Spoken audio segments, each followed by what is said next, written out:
Hello, my name is Steve Pretty. I'm a musician, composer and performer from London, and welcome to my podcast, Steve Pretty on the Origin of the Pieces.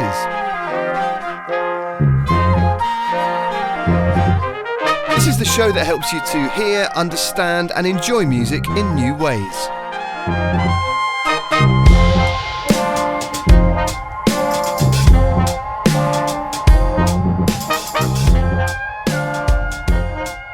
Hello musically curious folks, it's lovely to be back in your ears and your eyes if you're tuning in on Spotify or on YouTube. I've had a fantastic few weeks of all sorts of musical endeavours, very interesting and fun musical endeavours. I hope you guys are well as well and perhaps have been enjoying some live music.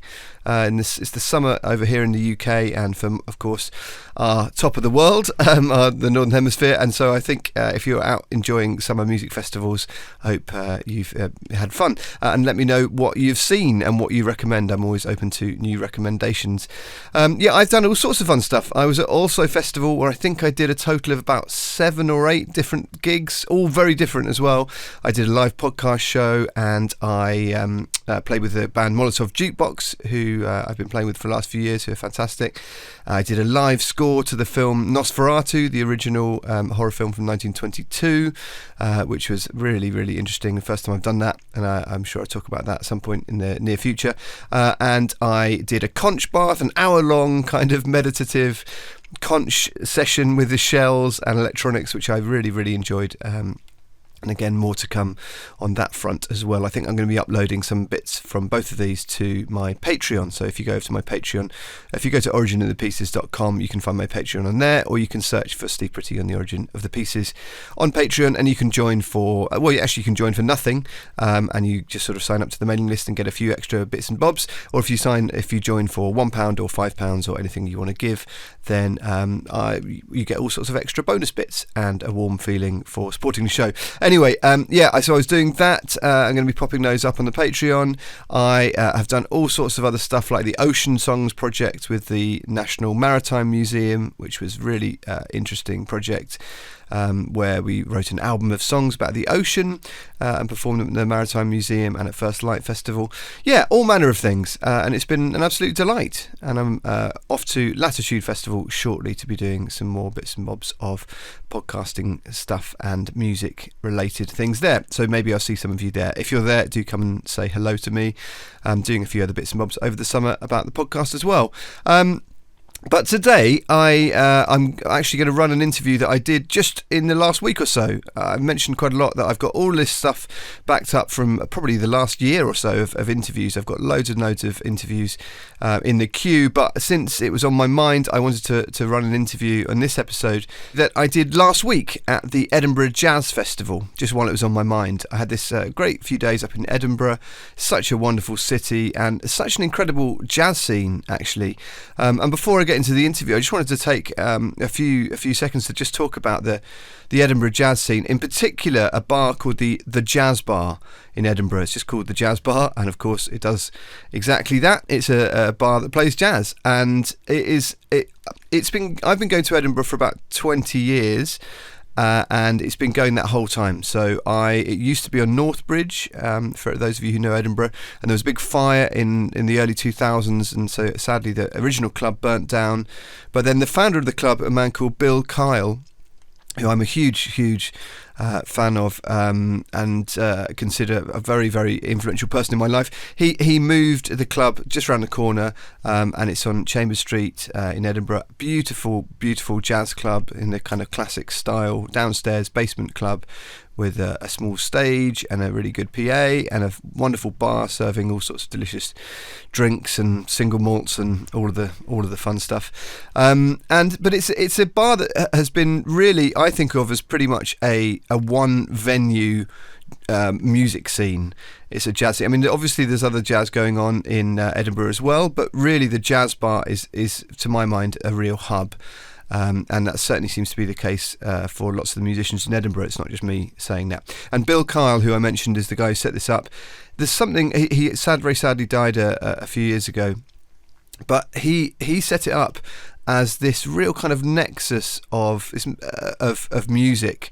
And he used to get, and still does, they've continued his work, getting young musicians in, meeting there, and then bands form out of this kind of melting pot of musical ideas and go on to great things. And in fact, that was the reason I was at the Edinburgh Jazz Festival this year, was as the guest of my friend Kassandra Smith, who I wrote a tune with, and it's on the last Hackney Colliery Band album. It's a tune called Resounding. I'll put a link in the show notes. And that is, she's a fantastic singer, but we met basically essentially through the Jazz Bar. We did a blues show at the Fringe for several years together, and stayed in touch. But that is just one example of the countless collaborations and beautiful musical meetings of minds that have happened in the Jazz Bar over the years. And there are gigs still. I think it's slightly less busy than it used to be, just because it's following the trends of the country, where people are sadly going out less, spending less money in bars and things. But certainly for a long time, they had, during the Fringe Festival in particular, they would have sometimes 4 or 5 gigs a day. So I remember when I used to often play there till 3, 4 in the morning, and then have to get up the next morning to do a family show or something.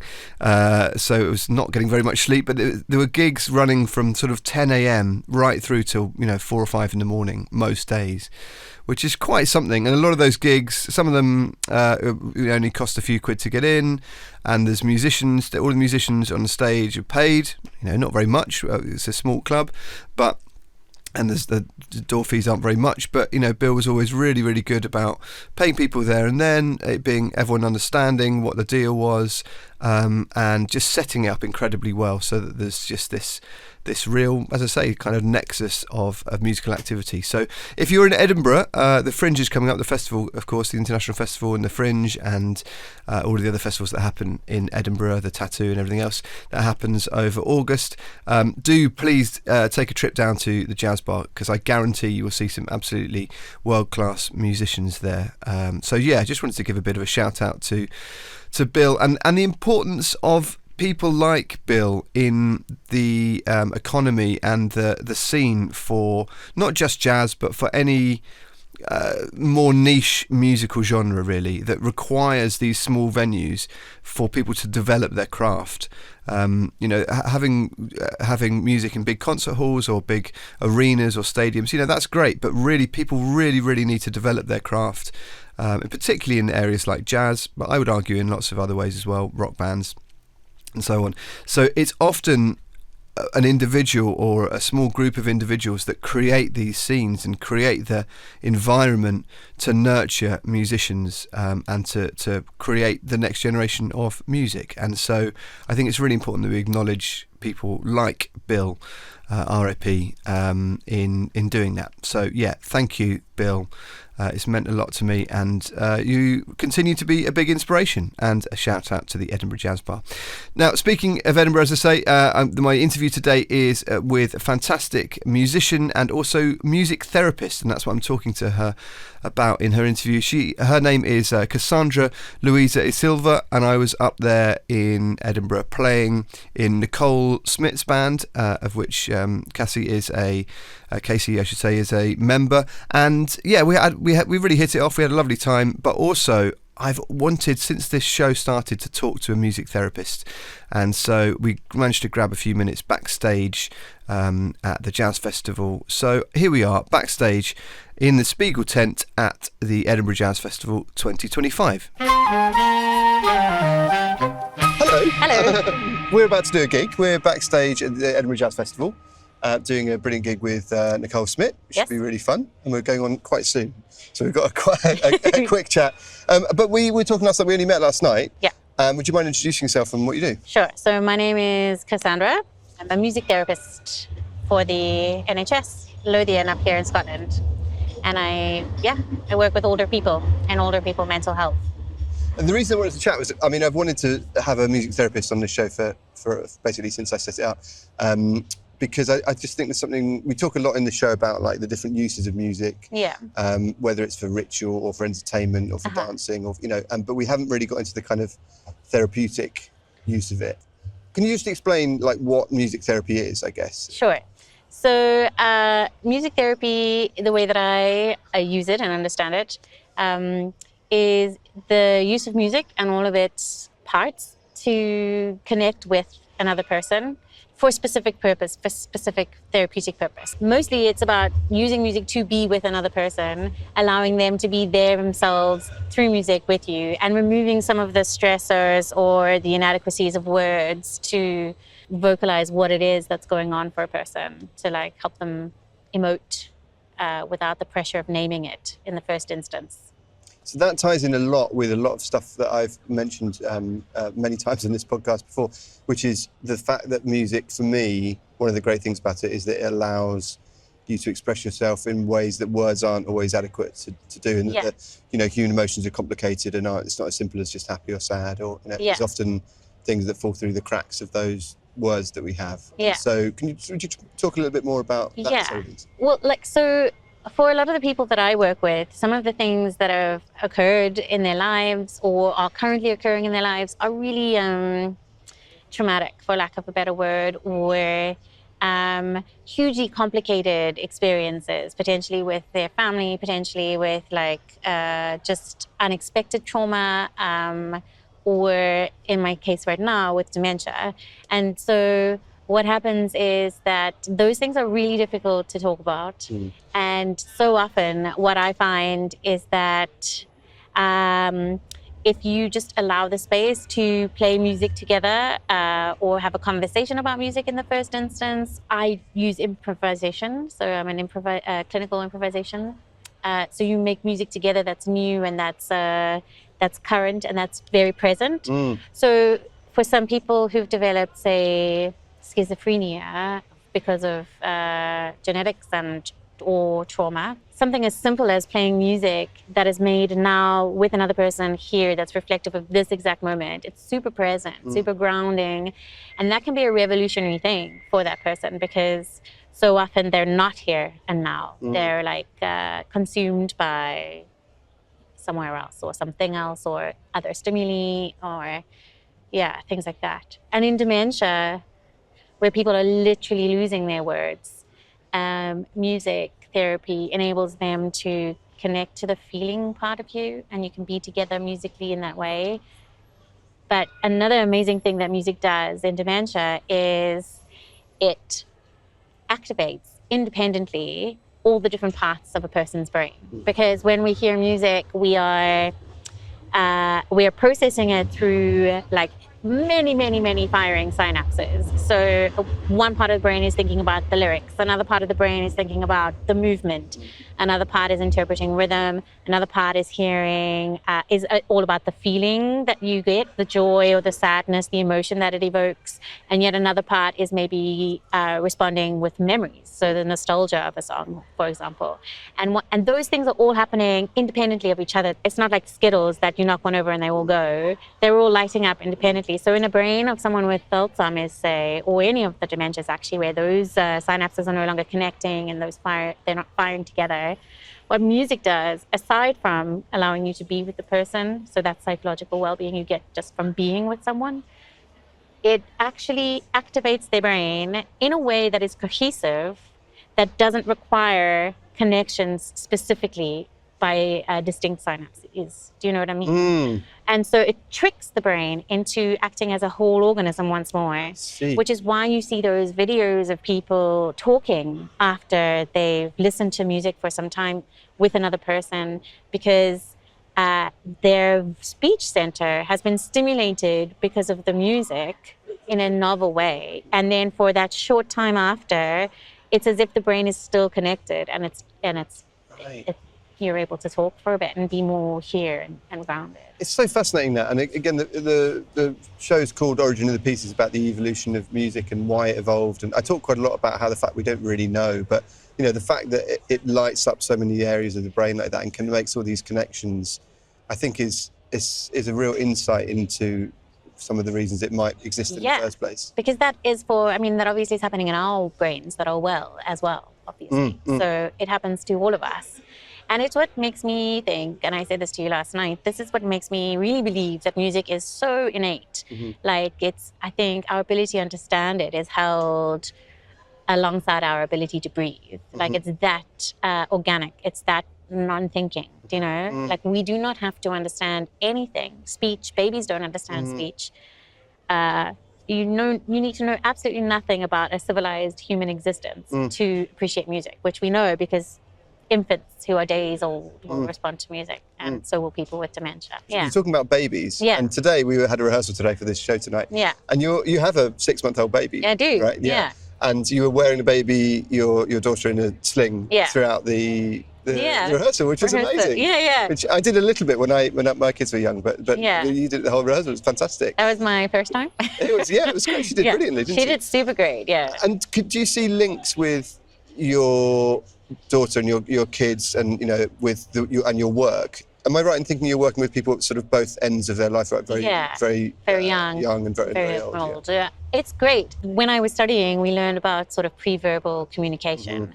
And we base a lot of like how we connect with another person from that psychology. So in my style of music therapy, I will respond musically to anything that you're doing. So if you raise your arm, even if you didn't mean to, I might play a glissando up. Or if you blink, if all you can do is blink, I'll maybe staccato each time you blink. And just if you have a foot spasm, I'll maybe hold a tambourine there so that you can feel that connection, and then you hear that, and then I'm singing along with that and creating a soundscape that is reactive, and that over time you become aware you're responsible for, and we're together in it.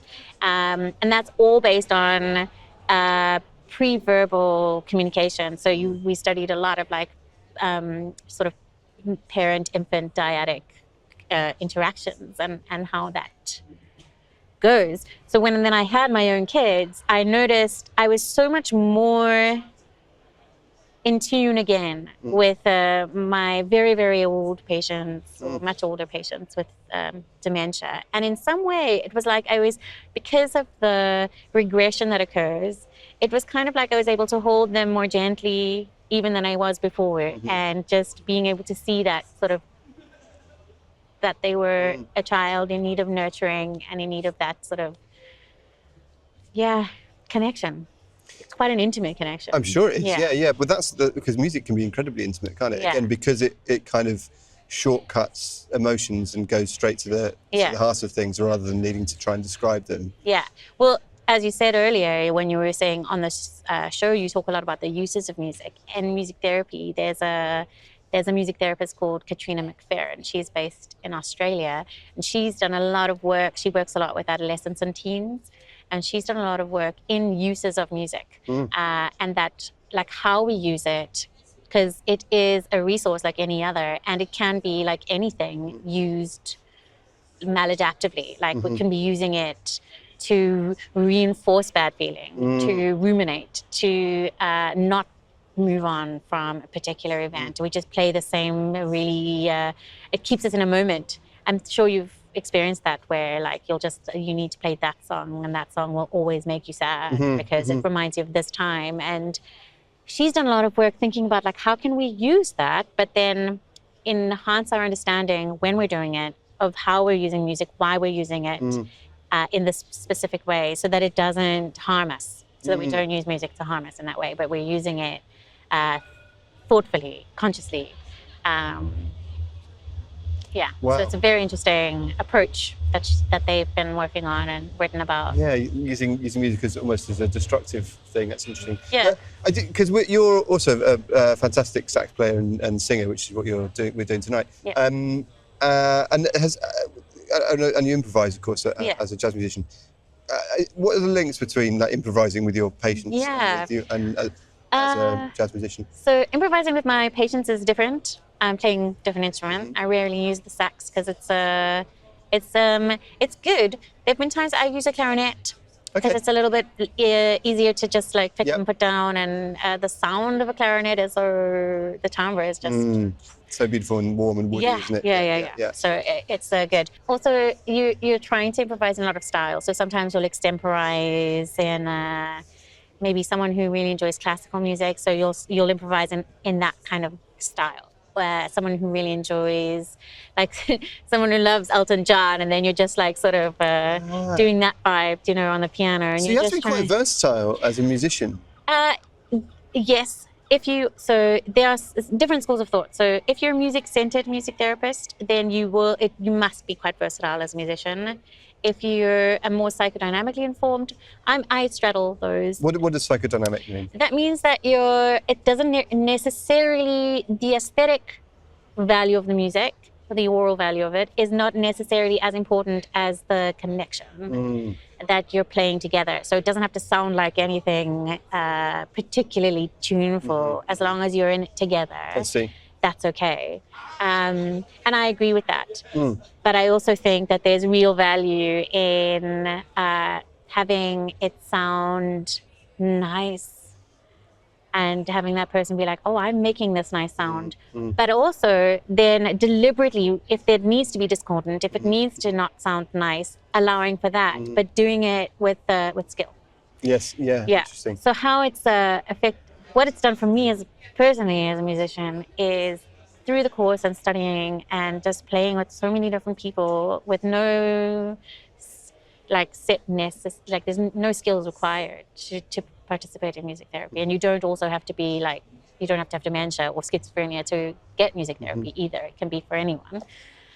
But it's made me understand really in a way that I thought I did, but now really do, that everyone's music is valid. And so that's allowed me to understand that my music, even like in a completely different field, like here, this jazz that I'm going to play, it's valid. Whatever comes out, whatever I'm playing, that's what I'm feeling. That's how it sounds for me today, there at the thing. And that's super valid. Like it doesn't have to be anything that, you know, it doesn't have to make all the jazzers go, you know, if it makes me feel like that's a true representation of my moment, then it's done the job, That's done the job. So that's great. That must be very liberating. Because I think a lot of us suffer from, I didn't do that, I didn't play that really. I do, but I try and remember this, you know. I try to as well, but it must be more present for you, I guess. It can be, you know, like anything. You like, remember? Yeah. Just at the back of your mind. Sometimes. The rhythm and melody, like I'm always interested in rhythm. I always talk a lot about when I'm like running master classes or whatever. I always talk about the focus on rhythm. Because I think we should focus on rhythm more. Often, particularly when you're playing jazz or, you know, complicated classical music, people talk about the harmony, and of course, people think of tunes as what music is. But for me, rhythm is really at the core of a lot of it. And is that the case in music therapy as well? 100%. A lot of the time, what you need to offer at the beginning, we call it a holding beat. Like there are many different ways to like contain and offer like whatever is being brought to you. And one of them is just a steady, very understandable, very supportive beat that people can tether to, so that no matter what else is going on, you've got this. The same can be true of offering like a repetitive rhythm or an ostinato, something that people can recognize and that holds a person, that keeps them safe in whatever the music is going to be. So yeah, rhythm is super important. Well, we've got to go and play, speaking of rhythm, but maybe we can grab another 5 minutes at interval. Okay. And then, but yeah, that's brilliant. Thanks. Cool. Let's have a good gig. Thank you. So yes, we had to dash off to go and play a set, and I thought just for this little interlude I would play a little bit of that set. So here is a tune from Nicole and the rest of the band. I'm going to play a couple of little excerpts. The first is a Swedish rework of a jazz standard. Nicole is Swedish by birth, and she likes to sing in Swedish sometimes, and so this is this beautiful song. I hope you enjoy it. Called Sakta Vi Går Genom Stan, and I'll give you the imagery. Is about a couple, and they're wandering around Stockholm really late at night, like 2 a.m. in the morning, and they're very in love, and you know, everything's just beautiful when you're in love, supposedly. And so they're, you know, stealing a kiss here and there. So that's the vibe for this song.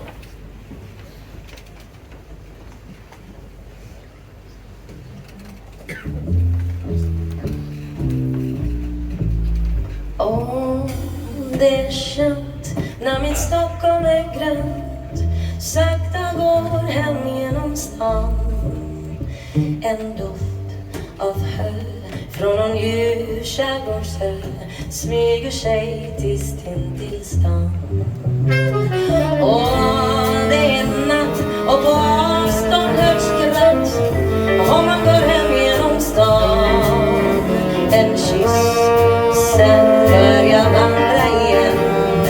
sakta vi går genom stan. Precis som din är, så lätt och så arg, känns sommarens vind i din kind. Och natten står still, det finns inte till en tystnadens skugga, en bil. Den är så kort och det glider tyst bort när bussarna vaknar i stan. Klockan är 2, hela himlen är blå, sakta går hem genom stan. Sakta hit och tror en man i en båt, stannar och ser på en svan. Allt är tyst och jag tyger nyss. Sakta vi går genom stan. So we're back. Yeah. Slightly warmer. Looser. Looser, yeah. Done the first set. Fun first set, right? Yeah, really fun. Really fun. Really fun. It's this beautiful Spiegeltent, which maybe I can Show you the back of. Yeah, it's the backstage, a glimpse behind the magician's cloth. Yeah, we've had a lovely show here at the Edinburgh Jazz Festival. We've got one more set to go. But we just thought I thought we'd just finish off by talking about a couple of the other bits. So we're talking about sort of the role of rhythm for and how important that is. Yeah, is that so? How does that manifest? Do you take instruments in when you work with people? Yeah. So the way that it works is great question. So I will go in with usually a harmonic instrument. By which you mean like a guitar or a piano or a ukulele. Mm-hmm. Usually I have all three. I'm quite proud that I have adopted a piano in each of the wards that I work. So there is an upright in each of them. Yeah, there's just something really nice about having a piano, and that it's their piano. They can access it whenever they want. And a real acoustic instrument. I mean, digital instruments are fantastic these days. Really, really good. But there's just something about the resonance of it in the room. 100%. I mean, digital instruments can work great in a setting like this when you're, it's all being amplified. But in an acoustic when you have a sound engineer, we don't have that in the hospital. No, of course, yeah. No, but you're right. And like I was saying about the timbre of the clarinet, the same is true of all these, these acoustic instruments. So we'll go in with those, and then a collection or a selection of handheld percussive instruments, and some like xylophones or metallophones, both tuned and untuned percussion. Egg shakers. Some are adapted so that they're easier to hold, but there's no wrong way to play the instrument. So if someone is using it in an inventive way, or like not the usual, you let that play out and you allow it, and you see how that goes and how satisfying it is for them to make that sound. And so we supply the instruments and we bring them in, and people will use them. So children will use them readily. Older people will use them more readily. Improvising to, there's this quote that from my studies that's coming to me.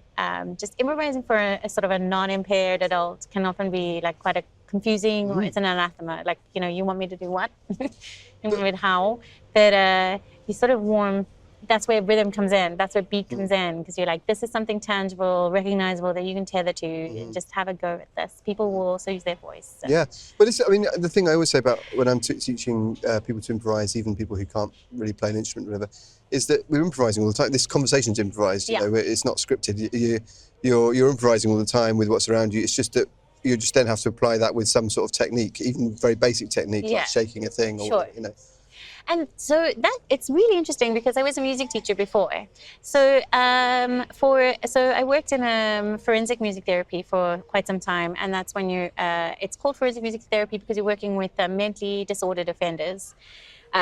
So people who are otherwise in full grasp of their capacity, like their cognition and everything like that. So unlike dementia, for example, or learning disability, people will not access the music as readily unless it's something recognizable, unless it's something that brings them in. Songs are very good for that. People want to learn. There's this aspect where they want to learn something. They want to come away with some sort of skill. So they understand that what you're offering is not music lessons, but they are unable to divorce themselves from that idea of what is good music and how can I be proficient. So there's this really interesting line that you have to walk when you're in an environment like that, where you want people to engage. There's this block that they have because they have this lifelong developed idea about what is good music, what is worth listening to, what is valid, as I was saying before. And that's quite a significant block to overcome, a block that people with dementia don't have or children don't have necessarily. And so, so I find that sometimes in my work, it is useful to go, okay, I'm going to teach you how to do this so that we can get over this barrier. Get over the hurdle, But then if you think psychologically about the benefits of acquiring a new skill, of becoming better at something, of attaining that level of proficiency in something that you were not proficient in before, there's huge psychological benefits to that. So it can't be completely separated from your therapeutic outcomes. Like if learning the instrument is something that's like that the person wants, then as a music therapist, I think my approach allows for that. So allows for, okay, let's learn a bit of this. But at the same time, let's think about you and how we're relating through the music. And I noticed that you were just like, for example, I'll be improvising with someone who had quite profound schizophrenia. And improvising with them, they wanted to play the piano.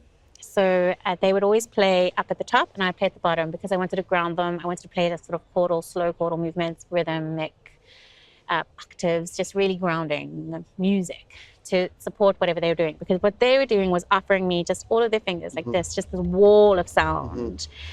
And I was shaping it and playing around it so that it sounded cohesive, that we were doing that together. But in the moment, how it felt, how we were relating, was there was this huge barrier between us.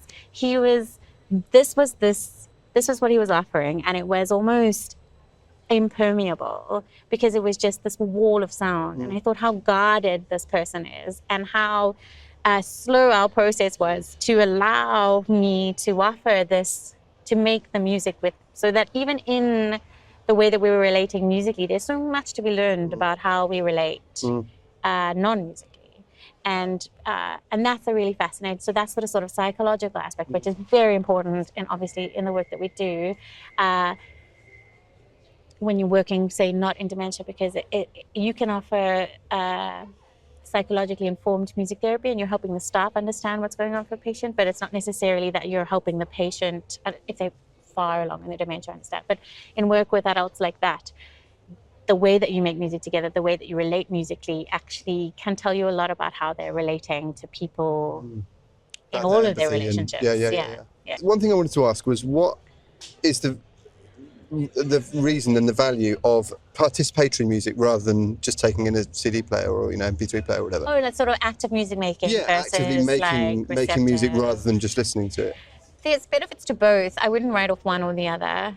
There's lots of studies that have shown that active music making actually does a lot for your well-being, but because you're engaged, you're sort of, it's a multi-sensory, multi-factory engagement. You're listening, you're playing, you're moving, you're singing, you're using more of your senses, and therefore you're more present and you've got more in it, But there is there's lots and lots of ways that have been developed. It's called receptive music therapy, when you're using pre-recorded music, or if you're playing live, but pre-composed music potentially, or pre-composed music,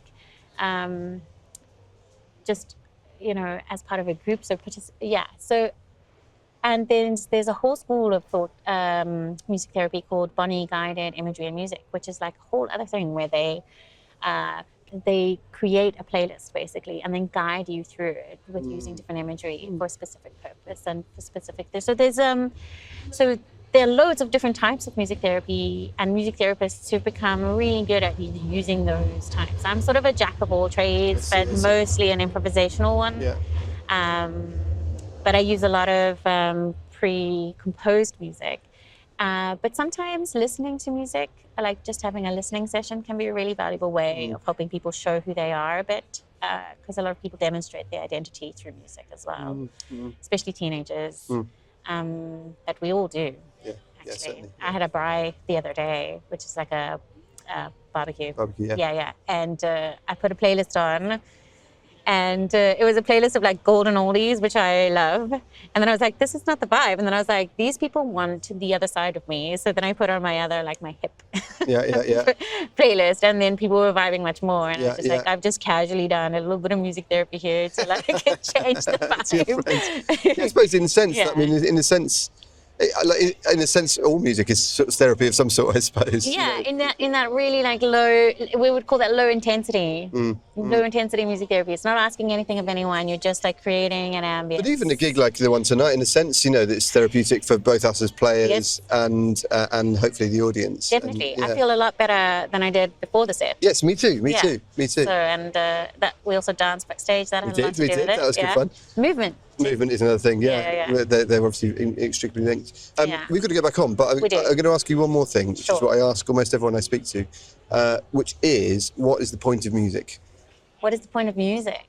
Well, it's very easy for me to answer, because as I told you already, I think it's innate. I think it is core human. Like, we cannot human without music. It is like that. Infants understand that minor third, like that. Everyone sings to an infant in that interval. Like, you'll check yourself, even though like the taunts, na na na na na na na, all around the world, like, well, Western world, but yeah, I think it's like, it's integral, it's innate, it's core. So I think we can't not music. We can't not music, and I like you using music as a verb. So music, because I think I'm a great believer in that as well. Audiences are sort of musicking. They are musicking when they're listening, and we're obviously making music, and we're musicking when we do that. Yeah. So we're musicking together. Yeah, I use music as a verb. Musicking. We do in our profession. Well, good. And I think I think it sort of sounds a bit strange to start with, but I think it does make sense, because it is an experience both as the performer and the listener. I think, and it's the sort of synergy of those two things that makes it what it is. Yeah, and the thing I like about my answer is that it doesn't presuppose any specific purpose for music for any one person. It allows for anyone to music in exactly the way that they do, and that's the point of it. Really, it's just you can't not. Even people who don't like music. So it's just as a little addendum in the dementia work. People will be like, oh, no, I don't like music, but they'll potentially love football. You play their football chant. Yeah, of course. Or people who like watch Match of the Day, that theme tune for Match of the Day comes on, and they are just so galvanized by it. So people think that they don't like music, but music signifies people's lives in ways they're not even conscious of, because it's so innate. So, one of the things that I want to do, I'm in talks with some football clubs to try and go I'm not into football at all, but I want to go into a game and record some football chants. And amazing. I think it'd be really It's so for the same great. reason. It's a really interesting I get goosebumps. Yeah, exactly. And a sort of mass singing event, which I'm quite interested in. Anyway, we've got to go back and play, but thanks so much. That was really lovely. If have you got anything that you want to plug, or anything you want to refer people to if they want to find out more? So there's a music for dementia website that I developed. It's called Music and Dementia. If you look on the NHS Lothian website, it's available. It's public, so anyone can look at it. And I will just give people ideas of how to use music with their loved one who has dementia. Teach you a little bit about the brain and music, and give you ways of connecting with someone, maybe if you've lost faith in your ability to connect with a loved one. And there's loads of following resources from there, but I'm quite proud of it. So, but it's good not just for people with dementia. It might help you. It's got some resources for playlists that might help you with your own mental health as well. So go have a look. Great. Oh, well, you have to give me the link and I'll put it in the show notes. I will. Yeah. Lovely. All right, let's go back on stage. Okay. Thanks so much. Thank you.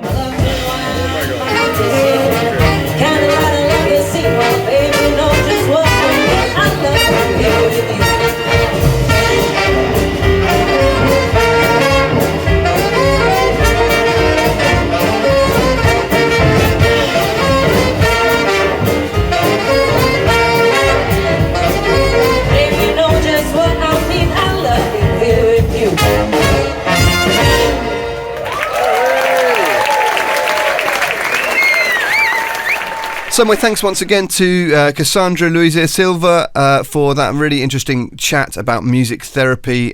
Something I'd like to do in the future is to go along to a music therapy session. So I'm sure we'll be revisiting this at some stage over the coming months and years, because I find the idea of music therapy really fascinating, and it's not something I've really experienced for a long time. I did a little bit when I was a teenager. I was over in Poland and working with some learning disabled people over there, which I really loved at the time, but that was a long time ago, so I'm sure things have moved on greatly since then. So it was really interesting to get that insight, and I really like that idea of music being therapy sort of almost all the time. You know, there's obviously specific clinical music therapy, the likes of which Casey does, but then there's also just the idea that we use music as therapy day in, day out, whether we're playing it or whether we're an audience or whether we're just listening on headphones or at home. So yeah, I really interesting ideas. I'd love to know what you think about this, if you've got any views on music therapy.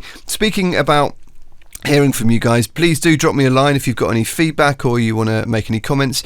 Also, just a reminder, I've sort of slightly parked this for the last few weeks because I've been so busy with other projects, but just a reminder that we have this new segment that's going to come up on the show as the year progresses, which is called Clip and Mix, where you're going to send me some little things you might have recorded on your phone, little videos maybe, or little audio files, and you can send them to podcast@stevepretty.com, and I will turn them into a little track, and I will kind of narrate how I do that as I do it, to just explain the process of turning any sound. It could be anything random.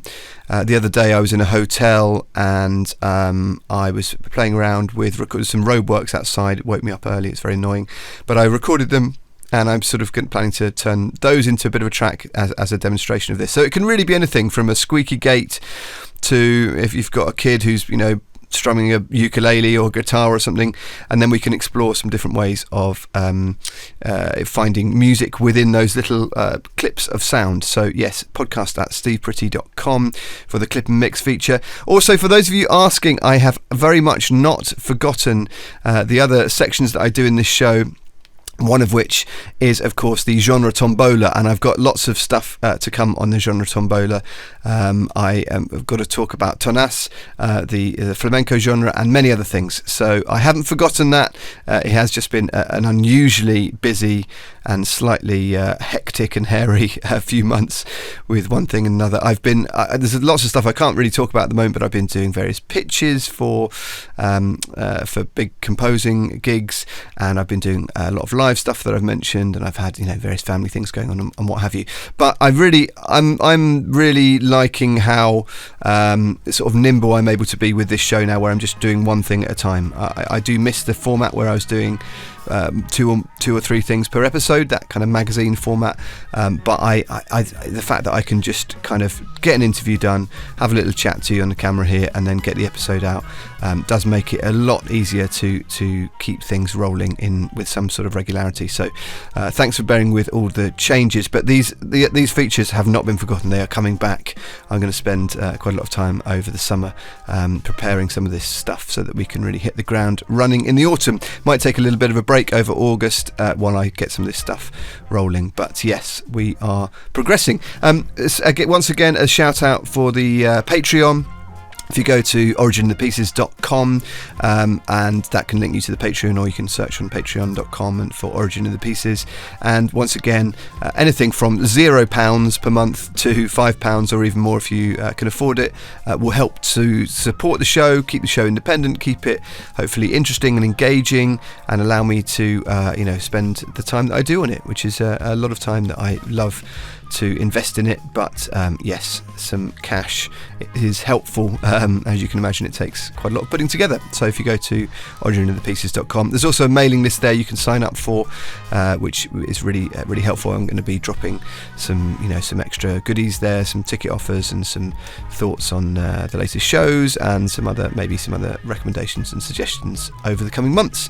But meanwhile, my thank you once again to Casey for that lovely interview that we did in Edinburgh. Edinburgh, and to Nicole Smith for the use of her tracks from the gig that we did up at the Edinburgh Jazz Festival, and of course to Hackney Colliery Band and Angelique Kidjo for the theme song, which I wrote with Angelique. And we're going to be back very soon. I think I'm probably going to do one more episode in July, and then maybe take a few weeks off to get all of those outstanding interviews edited and tracks made for the genre tombola and everything else, and then hit the ground running again, hopefully in September. So meanwhile, thank you for listening, stay musically curious, and I'll speak to you soon. Bye.